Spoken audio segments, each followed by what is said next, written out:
الشيطان الرجيم أعوذ بالله من الشيطان الرجيم. بسم الله الرحمن الرحيم بسم الله الرحمن الرحيم. يا أبت إني يا أبت إني قد جاءني من العلم قد جاءني من العلم ما لم يأتك ما لم يأتك فاتبعني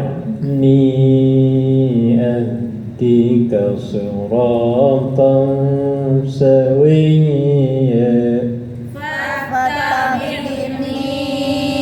أهدك صراطا سويا.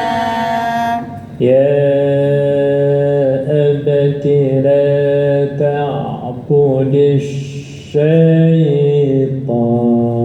يا أبت لا تعبد الشيطان إن الشيطان كان للرحمن عصيا إن الشيطان كان للرحمن عصيا. Terjemahkan dari 43.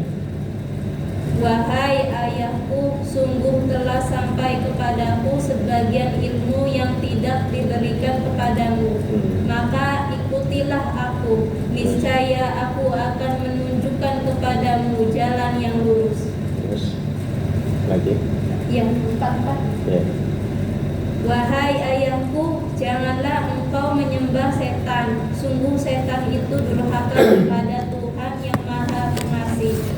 Ya, jadi ayat ini memberitahu kita, mengajarkan kita, walaupun kepada orang tua kita sebagai anak, ya, berhak untuk memberikan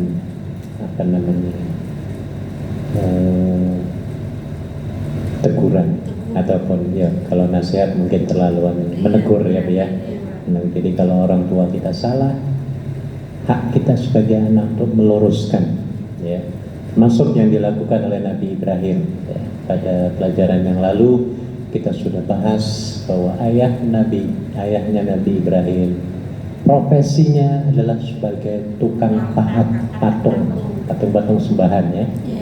Dia bikin sendiri, pahat sendiri, ukir sendiri, dicat sendiri, diboyong-boyong sendiri, ditaruh di meja sendiri, sembah sendiri, ya. Kemudian ketika disembah dia nggak denger, nggak ngomong, nggak ngeliat, dikasih makanan apa? Nah ini ya. Jadi Ibrahim ini ketika masih muda, Ibrahim muda, ya. Tapi beliau selalu menggunakan akal sehat. Ini penting banget ibu-ibu, ya. Allah memberikan akal kita ini untuk digunakan, ya. Jadi kita harus cerdas jadi orang. Jangan mengikuti taklid buta atau taklid buta. Mengikuti nenek moyang kita yang kalau nenek moyang aku bikin sayur asem kayak ngono, ya aku kayak ngono terus bikin sayur asem misalnya, ya. Kita nggak kreatif namanya. Nah, ditambahlah kayak orang Jepang itu, ya, biar kita kalau ada sayur asem ya dari dulu ya itu aja, ya, Bu, ya. Ada tambahan nggak? Banyak sekarang Pak tambahannya. Sekarang banyak, Iya. ada perubahan. Iya, Harusnya banyak berubah, udah ratusan tahun gitu, ya. Orang Jepang itu yang namanya kacang panjang aja, wah bermacam-macam itu stylenya, ya, jenis-jenisnya. Ada yang tempura, ada yang bikin itu, bikin ini, jadi macam-macam. Nah, ya, ini namanya kreatif menggunakan akal sehat. Allah memberikan kita akal untuk digunakan, bukan untuk dianggurkan. Nah, ya. Jadi harus cerdas kita, ya, Bu, ya. Apapun harus cerdas, dan salah satu cara supaya akal kita cerdas seperti yang dilakukan Nabi adalah apa yang kita lihat harus menjadi sesuatu yang observatif. Maksudnya apa? Pandangan kita itu harus penuh perhatian. Mata kita nih kemana nih? Melihat situ. Kalau Nabi ini ngitung ada berapa anak tangga mau masuk ke atas. Anda yang sudah 20 tahun nggak tahu ada berapa anak tangga. Nah, ini namanya pandangan yang ngelamun. Nah, ya baru sekarang. Kalau saya nggak itu ya nggak tahu. Ada berapa kursi di dalam ya, kalau ada orang duduk ya Bu ya. Kan kata orang, kalau ada orang nanya kan, jumlah kursi itu berapa? Misalnya ada orang tua nih, misalnya Bu ya. Oh ya, Bu ya kira-kira ya. Kalau nanti apal semua berapa kipas ya Bu ya. Berapa baris, ini barisan ini ada berapa, kira-kira berapa. Itu namanya pandangan yang penuh observasi. Nggak ada yang pandangannya nganggur Nabi kayak kita ngelamun Nabi ya. Kosong Kita naik kengkeng, matanya begini tapi kadang ngelamun. tapi nggak lihat apa. Oh iya. Ya, sampai ada nyanyian Bimbo dia. Punya mata tapi tak melihat. Ada mata, mandang tapi nggak perhatiin. Ya. Telinga tak dengar dengan benar-benar. Nah, Ibrahim semua gunakan semua. Ya, ketika muda otak akalnya beliau gunakan ya untuk kebaikan sehingga beliau berani menegur ayahnya sendiri tentu dengan bahasa yang paling tensoplas yang walaupun pada akhirnya ayahnya nggak setuju ya bahkan akan mengusirnya, tapi yang namanya Ibrahim yang sudah punya keyakinan kuat ya terhadap penciptanya Allah Subhanahu wa taala, maka dia tetap membela kebenaran walaupun hasilnya sangat pahit sekali. Ya, qulil haq walau kana murran, kata Nabi. Katakan yang hak itu walaupun pahit getir. Ngerti ya, Bia? Ya, yang hak katakan hak. Yang batil katakan batil. Jangan pelin-pelan. Ya, kebanyakan orang sekarang kan pelin-pelan. Wani piro. Nah, walaupun batil ya Bu ya. Kalau kamu ngasih sekian, ya nggak apa-apa lah. Aku gampang wis jadi saksi kau yang ini misalnya ya Bu ya. Yang penting wani piro. Berapa triliun, berapa miliar. Ibrahim, no way, Allah Maha tahu ya Bu ya. Ini dasar konsep keimanan Nabi Ibrahim alaihissalam ya.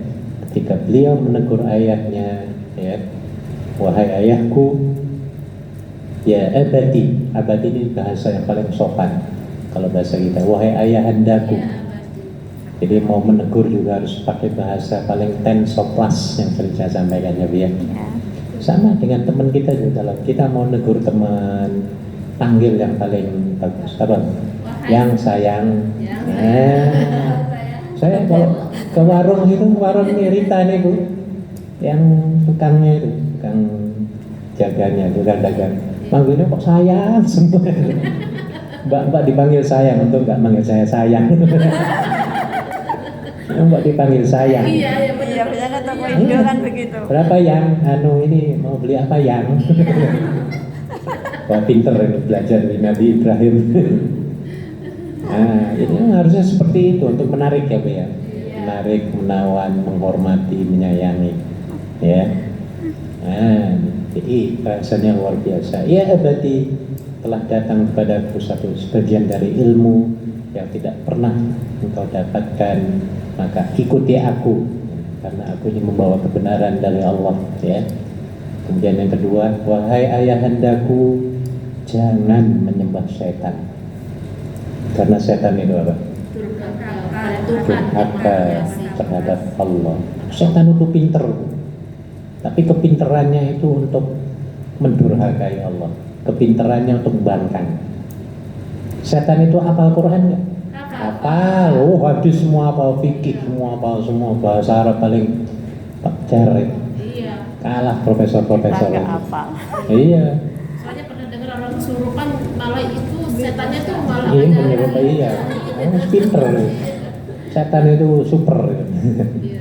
ya, Superman, ya bukan super makhluk. Tapi hakikatnya kita lebih super dari siapa? Setan. Iya. Setan itu hebat, tapi sebenarnya kita lebih hebat dari siapa? Pernah ngaku kayak gitu? Harusnya kayak wah, aku lebih hebat dari setan. Nah, gitu. Iya Bapak, dia kan biasa nunjukin dirinya. Benar setan. Enggak hebat dia. Setan itu pinter. Ini hafal semua kita 1-2 ayat aja lupa lagi lupa. Iya. Makanya kita paling gampang diganggu, digoda oleh setan. Ya. Jadi Nggak nampak. setan itu bangkang walaupun cerdas, ya. Oh, setan itu selalu dalam 24 jam nasihati kita. Setan itu menjadi penasehat pembimbing 24 jam manusia.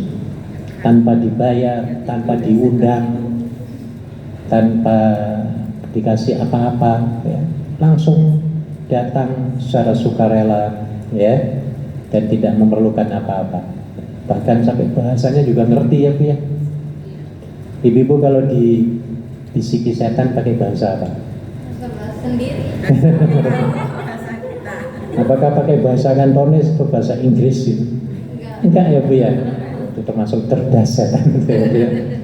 Padahal kita nggak tahu mereka belajar bahasa Jawa di mana, bahasa Indonesia di mana, ya. Itu dan anehnya ketika kita sampai di Hong Kong, itu ya tetap saja bicaranya itu pakai bahasa yang dulu-dulu ketika kita ada di tanah air ya Bu ya. Iya. Betul apa enggak? Betul. Hah? Iya. Ini hebatnya setan ya, tapi hebatnya bukan untuk mentaati Tuhan, tapi sebaliknya untuk membangkang Tuhan. Nah, ini dan itu dijadikan oleh setan, ya. Gak apa-apa ya Allah, aku ini nanti diceburkan ke neraka juga no problem.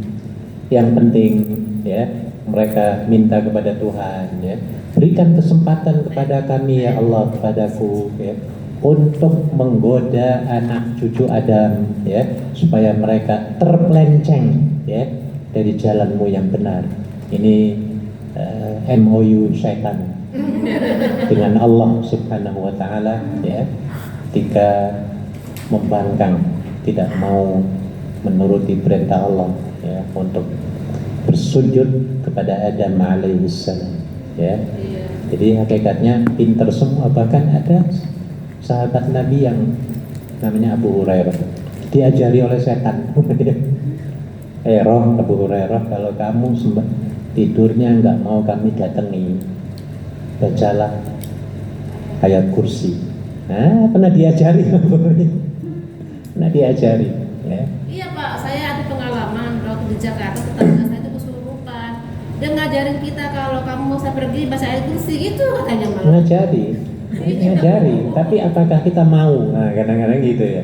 Ngerti semua setan, tahu semua nih kita ada di sini berapa orang, gimana caranya supaya kita nggak perhatian, ya biar bagaimana supaya ngajak ngobrol. Ini lagi dengerin saya diajak ngobrol, suruh ngobrol ya. Setan, ya. Kalau kelihatan Jadi tasbih. maka dalam surat Al-Mu'awwidhatain, 2 surat isti'adah, yaitu surat An-Nas, surat yang terakhir, surat keberapa? 114, ya, 14 pada ayat 5 dan 6 Allah mengatakan alladzi yuwaswisu Fi sudurin nas minal jinnati wan nas. Ayat sebelumnya min syarril waswasil khannas. min syarril dari kejahatan, al waswas bisikan-bisikan, al khannas setan yang tukang menyelinap, bersembunyi. Tahu khannas? Khannas itu menyelinap. Menyelinap itu artinya menunggu lengah kita. Lengah itu apa? Terlena. Lalai, lena. Anda ini lagi serius dengan saya, tapi setan lagi nunggu ini. Akan kira-kira pikirannya bisa enggak dengerin saya gitu loh. Iya. Kemudian dia mikir kemarin diomelin orang ini misalnya, bentak majikan, itu setan gini. Masuk Sehingga otak, ya. matanya melotot ke saya, Otaknya melotot ke saya, Bu. Telinganya kemana, pikiran kemana. bener itu Pak. Pernah kayak gitu? Ya sering. Nah ya itu memang setan maunya kayak gitu. Masya Setan. Allah. Maka disebut sebagai min syarril waswasil khannas. Khannas. Jadi al-khannas itu artinya menunggu lengah kita, Bu. Kita serius ya mau sembahyang ya. Ya. Usolli, wah serius banget loh linya tuh ya. Usolli fardhu zuhri arba rakaat. Allahu akbar. Habis baca alhamdulillah, wah sudah ini setan di sini bisa mengalihkan perhatian, ya. Akhirnya ingat apa? Ingat duit yang baru hilang, misalnya, ya macam-macam, Bu. Ya, pintar setan itu, ya, mengalihkan perhatian kita kepada hal-hal yang menjauhkan dari Allah Subhanahu wa Ta'ala. Maka di sini Nabi Ibrahim pas sekali, ya, mengingatkan ayahandanya, la ta'budis syaitan, inna syaitana lirrahmani kana lirrahmani asiyya. Asiyya itu bermaksiat. Bermaksiat itu apa artinya? Membangkang. Setan itu membangkang Allah, ya. Jadi walaupun setan itu hafal Al-Quran, ya, setan itu hafiz Quran enggak, Bu?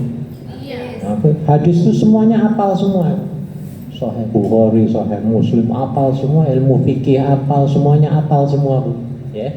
Cuma ilmunya yang dimiliki syaitan bukan untuk mentaati Allah, tapi sebaliknya untuk membangkang Allah Subhanahu wa Ta'ala dan untuk menggoda kita semua ini, ya, supaya menjauh dari Tuhan, ya.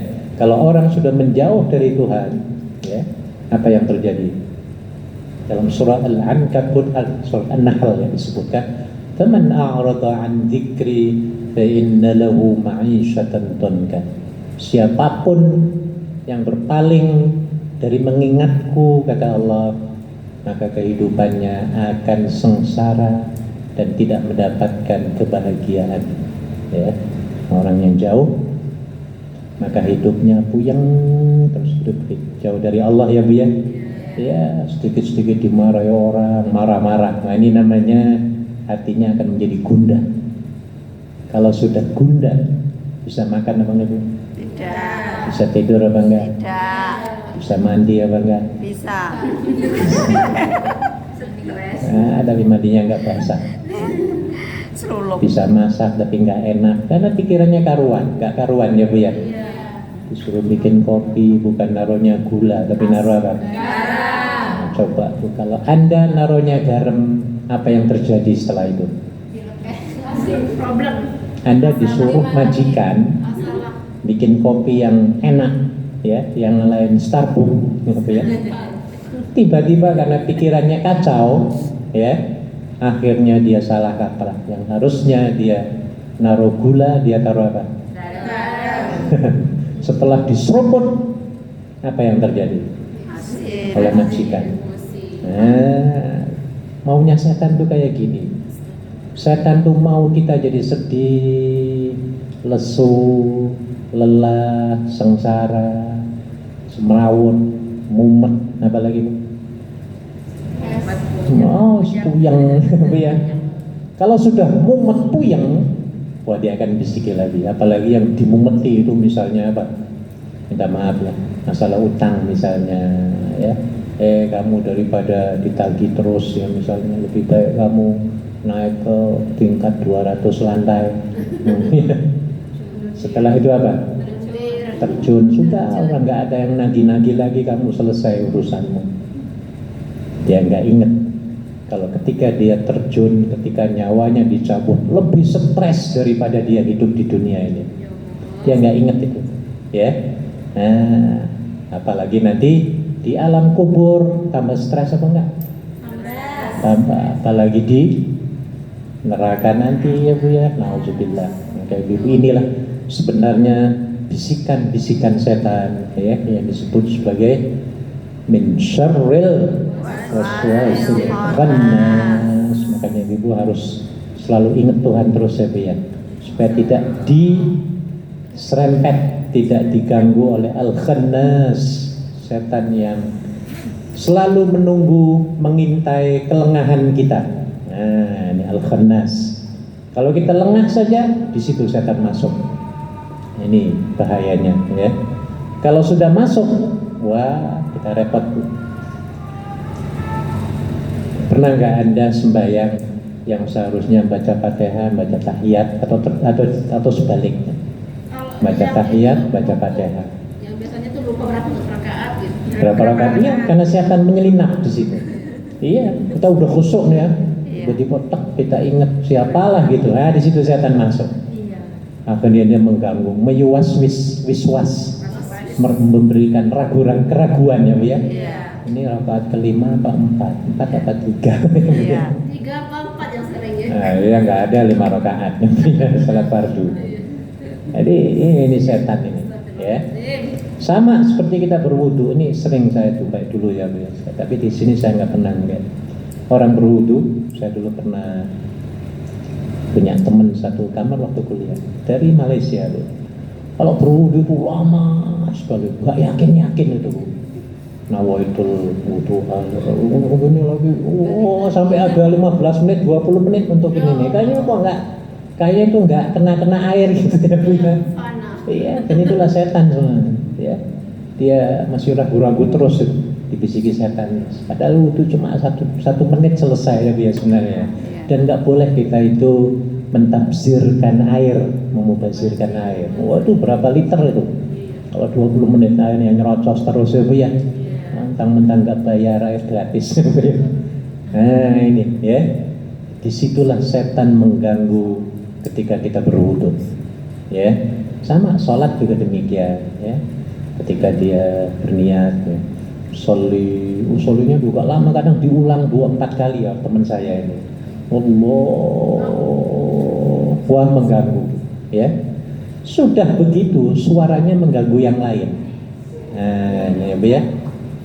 Dia nggak jadi-jadi, akhirnya ya menghabiskan waktu. Ketika dia sudah jadi takbirnya, ya tiba-tiba imam tinggal sedikit lagi mau habis sholatnya. Ini kan berarti rugi ya Bu ya.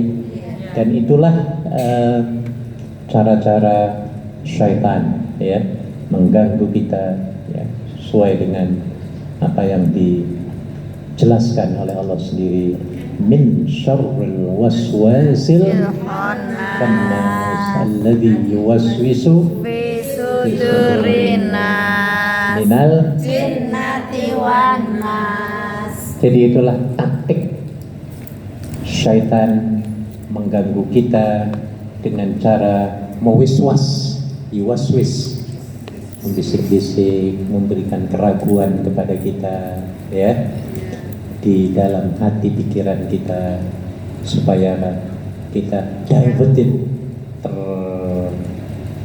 terseleweng, terpelencong ya dari jalan yang benar. Satu ayat lagi, tadi ayat berapa Bu? Sekarang 45 ya. Ya abati inni, baca. Abati inni akhafu an yamassaka adabun minar rahman.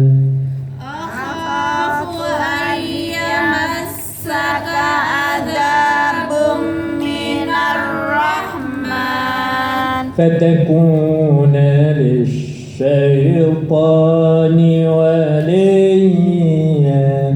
fatakuna lisyaitani waliya. Terjemahkan lagi 45. Wahai ayahku, aku sungguh khawatir engkau akan ditimpa azab dari Tuhan yang Maha Pengasih, sehingga engkau menjadi teman bagi setan. Ini Bu, ya, dengan orang tua, makanya Ibu, kita bersyukur ya, orang tua kita Muslim semua ya Bu ya. Alhamdulillah. Dan kita dilahirkan dalam keadaan Islam. Islam ya, yang sudah meninggal orang tua kita ya, doakan mereka ya, karena doa anak pada orang tua akan menjadikan orang tua ya bisa ditarik dimasukkan ke dalam surga. Itu ada hadisnya ya. Ada pernah orang yang dimasukkan ke surga ditanya, ya kenapa Anda bisa masuk surga? Kemudian dijawab, ini disebabkan karena istighfar anakku kepadaku. Ya, istighfar apa? Mendoakan ampunan ya kepada orang tua. Dan begitu kita yang punya anak jangan lupa ngajari anak kita ya untuk mendoakan kita. Pernah nggak Bu? Memberitahu anak kita ya. Rabbighfirli wa liwalidayya warhamhuma. Tolong diingatkan setiap saat anak kita ya Bu ya. Nah, sudah baca doa untuk orang tua belum? Terus diingatkan terus ya, diingatkan terus. Iya. Dan itu merupakan jariah kita itu ya. Sampai kiamat nanti anak cucu ya Bu ya, diajarkan istighfar untuk kedua orang tuanya ya. Rabbighfirli wa liwalidayya warhamhuma kama rabbayani shaghira. Ya, termasuk anak kita yang sudah punya anak misalnya ya Bu ya, terus diminta diingatkan lagi yang sudah tua-tua kita punya anak ya Bu ya. Ya, anak kita sudah punya anak berarti sudah tua ya Bu ya. Nah, ini sudah nenek-nenek mana ini di sini ada nenek-nenek. Banyak nenek-nenek. Ingatkan lagi anak dan cucumu ya Bu ya. Iya, karena kalau cucu mendoakan orang tuanya, kita punya saham di situ. Ya, kita punya saham, kita ada pahalanya di situ. Ya, karena anak kita didoakan oleh cucu kita itu kan disebabkan karena kita mengajarkan anak ya Bu ya. Maka dia disebut sebagai ilmu yang bermanfaat. Ya, dalam sebuah hadis dikatakan, "Idza mata ibnu Adam in qata'a anhu 'amaluhu illa min thalath." Apabila anak Adam itu mati, maka semua amalnya terputus kecuali 3 perkara. Di antara yang 3 itu adalah ilmun yuntafa'u bih, ilmu yang dimanfaatkan, yang bermanfaat maksudnya. Nah, jadi bagus, harus terus pesan mengingatkan anak kita supaya terus mendoakan kita, paling tidak setelah sholat fardu, paling tidak ya Bu ya. Saya amalkan ya. Kalau Anda ingin didoakan oleh anak kita, kitanya mulai harus mendoakan orang tua kita ya Bu ya. Harus Bu, harus kasihan orang tua kita ya. Baik yang sudah meninggal ataupun yang masih hidup ya, upayakan dengan baca Rabbighfirli wa liwalidayya warhamhuma kama rabbayani shaghira. Indah sebenarnya doa itu. Rabbighfirli, ya Allah ampunilah aku. Kita juga dapat loh di situ. Wali walidayya, dan juga kedua orang tuaku. Nah di situ kita dapat, orang tua dapat. Warhamhuma, apa nih warhamhuma? Dan sayangilah keduanya, kasihanilah keduanya ya Allah. Sebagaimana mereka menyayangi aku kapan? Di waktu kecil, di waktu jadi bayi gitu. Betapa sayangnya ibu bapak kita ketika kita jadi bayi. Pernah jadi bayi? Pernah. Pernah nggak panjenengan ngencingi bapak ibumu? Sering. Dibanting apa nggak dirimu? Tidak. Saking sayangnya ya Bu ya. Lagi diemban-emban, lagi dibopong-bopong, tiba-tiba ngencingi mukanya ya Bu ya. Pernah dibanting, diomeli Bu? Kurang ajar nah, kamu ada nggak kayak gitu? Tak banting. Itu saking sayangnya seperti itu. Sudah melakukan kesalahan, entoh nggak dimarahi, malah justru apa? Wanginya kentutmu. Tainya wangi ya Bu ya, waktu masih bayi Bu. Iya. Coba kalau sudah umur 50 tahun dia kentut. Mau nyebok ya apa enggak jenengan? Nyebok anakmu yang sudah 50 tahun berani apa enggak? Berani. Sudah enggak enak ya Bu ya? Iya, tapi waktu kecil wah, malu kalau nggak disebokkan kita. Tapi kalau sudah tua, itu semasa bodoh. beda Bu. Maka disebutkan di situ warhamhuma kama rabbayani shaghira. Ya Allah, berilah kasih sayang pada keduanya sebagaimana mereka menyayangi aku di waktu apa? Kecil, bayi, dicium-cium, dibawa-bawa, diemban-emban ya Bu ya. Di apalagi peluk-peluk, dilus-lus, dinyanyikan waktu mau tidur, dinabobokan, disolawati ya Bu ya. Iya, dibabai, di make up, diadusi, dipakani, semacam-macam Bu. Saking sayangnya. Maka kita juga berharap kepada Allah supaya Allah menyayangi kedua orang tua ya, seperti mereka menyayangi kita semua di waktu kecil. Ini doa yang paling luar biasa diajarkan oleh Allah Subhanahu wa taala ya, dalam Al-Qur'an ya, Rabbirhamhuma kama rabbayani shaghira. Tolong diamalkan ya Bu ya. Nanti habis sholat zuhur doakan kedua orang tua kita. Rabbighfirli wal walidayya Rabbayani shaghira. Inilah peringatan ataupun teguran dari Nabi Ibrahim muda ya ketika itu terhadap ayahandanya supaya jangan mengikuti khutuwatis syaitan, langkah-langkah syaitan, the shaitan steps ya, langkah-langkah setan. Karena kalau kita mengikuti langkah-langkah setan, pasti dunia akhirat akan kacau balau menderita. Ya, orang yang di penjara sekarang ini semuanya melakukan langkah setan semua. Di penjara sekarang, orang di penjara itu enak apa enggak sih? Paling enggak enak. Apa penyebabnya? Salah satunya. Semacam-macam. Semua langkah setan semua. Iya. Supaya sedih, menderita mereka ya Bu ya. Iya, putus asa. Tapi walaupun ada hikmahnya orang di penjara. Kalau orang di penjara itu sadar, ada itu dapat hidayah namanya. Tapi kebanyakan yang kesel, pengen bunuh diri, banyak itu Bu. Makanya ibu kalau mau kirim sesuatu ke penjara, misalnya minta Al-Quran ya, itu nggak boleh yang covernya yang tebel kayak gini, harus disobek. Saya kalau ke penjara, kalau ngirim ke penjara Quran Bu, nggak boleh yang tebel-tebel gini, karena bisa bunuh diri nanti. Iya, takut pukul-pukul apa kan, stres banyak orang di penjara ya Bu ya. Biasanya bebas ini hidupnya cuma berapa meter ya, dikunci ya stres. Jadi makanya itu maunya setan begitu. Kita ini semuanya supaya stres.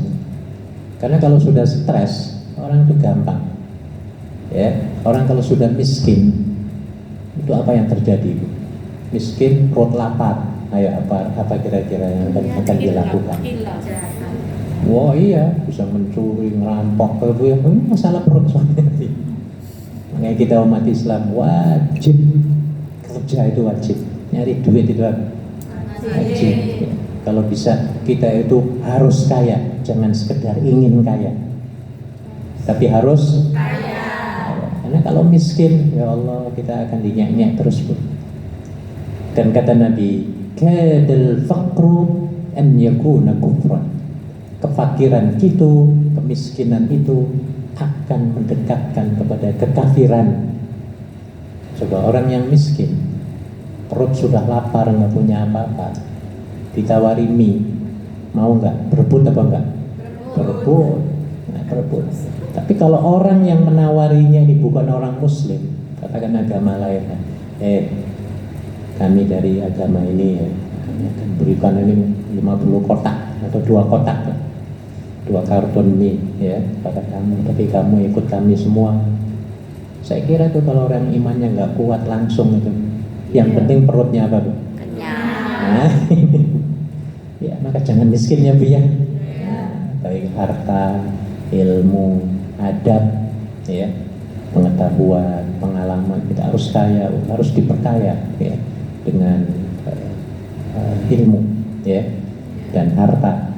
Karena kalau kita kaya, kalau nggak kaya banget, kalau kita punya, kita bisa berkontribusi ya. Nah, maksudnya. Baik, sampai di mana tadi? 46. 46. Satu ayat aja lagi. Qala araghibun anta an alihati. Baca. Qala araibu anta an alihati. Ya Ibrahim Ya Ibrahim, la in lam tantah la illam tantah la arjumannaka wahjurni maliya. la arjumannaka wahjurni maliya. Terjemahkan lagi. Dia ayahnya berkata, bencikah engkau kepada Tuhan-Tuhanku, wahai Ibrahim? Jika engkau tidak berhenti, pasti engkau akan kurajam, maka tinggalkanlah aku untuk waktu yang lama. Ini ancaman dari ayahandanya yang namanya Azar. Ya, diancam apa Bu tadi? Apa ancamannya Bu? Tak pentung kamu. Rejam itu maksudnya. Direjam, dilempari batu, dipentungi ya Bu ya. Sampai begitu. Tapi Nabi Ibrahim terus berdiplomasi ya. Ya walaupun pada akhirnya tidak berhasil ya. Yang namanya ikhtiar ini wajib ya. Ikhtiar harus 100%, doa tawakal juga harus 100% yang dilakukan oleh para nabi ya Bu ya. Kita nggak boleh berdoa saja, berpangku tangan nggak boleh ya. Harus kerja keras. Kerja saja juga nggak bagus tanpa doa ya Bu ya.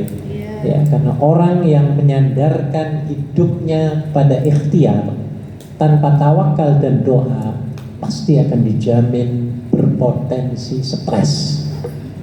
Contohnya, saya kasih contoh. Anda bekerja sudah 10 tahun di Hong Kong, mengandalkan ikhtiar kerja keras ya Bu ya, nggak sembahyang, nggak kenal Tuhan ya Bu ya.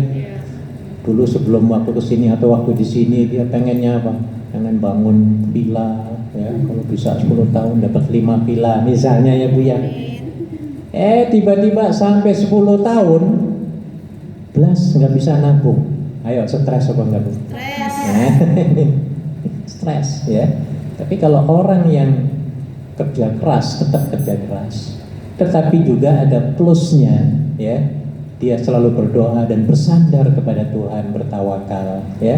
Maka insya Allah kalaupun dia sukses, dia akan mengatakan Alhamdulillah. Kalau belum sukses, dia akan mengatakan Inna lillahi. Dan gak akan stres. Orang yang menghubungi Tuhan itu gak akan stres ya, gak akan stres. Kita baru beli sepatu nih, baru gajiannya Bu ya.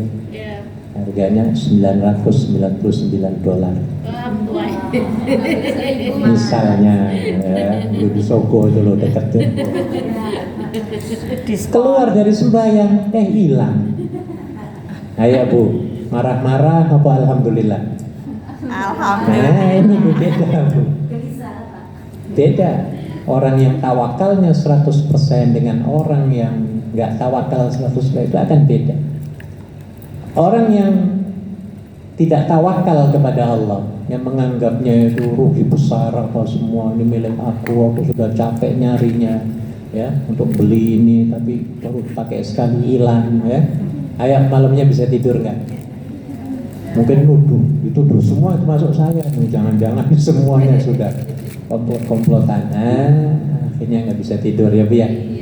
Tapi orang yang kerja keras dan tawakal kepada Allah, dia akan mengucapkan Alhamdulillah baru sepatu yang hilang. Kan gitu ya Bu ya? Belum lagi suamiku bojoku hilang. Bisa tidur nggak orang kayak gini? Yang terakhir nih. Yang baca Alhamdulillah. Bisa, nggak stres dia Bu. Ya, malah justru saya katakan ya. Malah justru ketika Anda kehilangan sesuatu, di situ aset kekayaan Anda bertambah pada hakikatnya. Cuma kita nggak terasa ya Bu. Ketika Anda kehilangan $999 yang berbentuk sepatu, tapi karena ikhlas ya mengucapkan hamdalah, pahalanya luar biasa dan Allah akan ganti lebih baik daripada itu. Ya, ini bagi orang yang beriman dan bertawakal kepada Allah, sebenarnya pahalanya menumpuk-numpuk ketika itu. Ya, tapi yang nggak kelihatan ya Bu ya. Nah, namanya juga hal yang gaib, ya. Tapi bagi orang yang beriman, dia akan ikhlas rela, ya. Apalagi baru sendal ya Bu ya. Belum lagi apa tadi? Suami. Walaupun suami misalnya diambil oleh Allah, tetap dia akan ikhlas ya Bu ya. Dia kan mengatakan apa? Inna lillahi Wa inna ilaihi raji'un. kan bisa cari lagi nantinya ya Bu ya. Nah, jadi tidak usah bersedih ya. Seperti yang dilakukan Nabi. Dunia tidak membuatnya gelisah. Nah itu nanti ya, kita juga harus begitu. Sadaqallahu